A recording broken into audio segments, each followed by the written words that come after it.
Assalamualaikum warahmatullahi wabarakatuh. Perkenalkan, nama saya Ahmad Deril dengan NIM G7012418 dari kelompok 1. Pada kesempatan ini kita akan membahas tentang identifikasi paracetamol dengan kromatografi lapis tipis. Prinsip dasar pemisahan pada kromatografi lapis tipis KLT adalah perbedaan afinitas atau interaksi senyawa terhadap fase diam, biasanya silika gel, yang bersifat polar dan fase gerak pelarut. Senyawa lebih kuat berinteraksi dengan fase diam akan bergerak lebih lambat, sedangkan yang lebih mudah larut dalam fase gerak akan bergerak lebih cepat, sehingga terjadi pemisahan berdasarkan kepolaran dan gaya intermolekul. Peran fase diam adalah menahan senyawa, sedangkan fase gerak berfungsi membawa senyawa naik sepanjang plat. Nilai RF dapat digunakan untuk mengidentifikasi suatu senyawa karena setiap senyawa memiliki nilai RF yang khas pada kondisi tertentu. Perbandingan antara RF sampel dan baku menjadi valid jika kondisi percobaan sama, seperti jenis fase diam, komposisi fase gerak, suhu, dan dilakukan pada plat yang sama atau kondisi yang identik. Jika kondisi berubah, nilai RF juga bisa berubah sehingga tidak dapat dibandingkan secara akurat.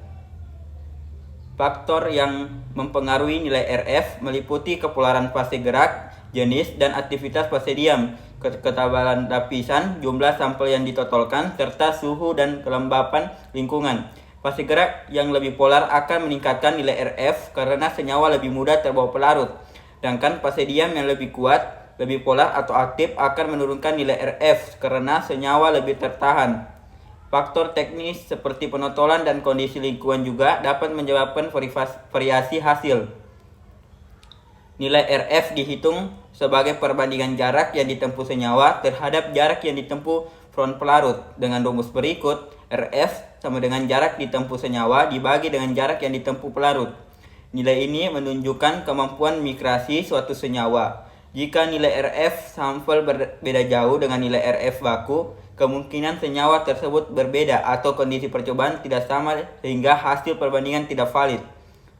Jika fase gerak terlalu polar, maka hampir semua senyawa akan terbawa naik bersama pelarut sehingga nilai RF mendekati 1 dan pemisahan menjadi kurang baik karena noda berkumpul di bagian atas. Sebaliknya, jika fase gerak terlalu non-polar, senyawa akan tertahan di fase diam sehingga nilai RF sangat kecil mendekati 0 dan pemisahan juga tidak optimal. Hal ini terjadi karena adanya kompetisi antara fase diam dan fase gerak dalam menarik senyawa selama proses pemisahan.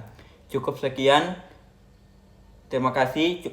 Assalamualaikum warahmatullahi wabarakatuh.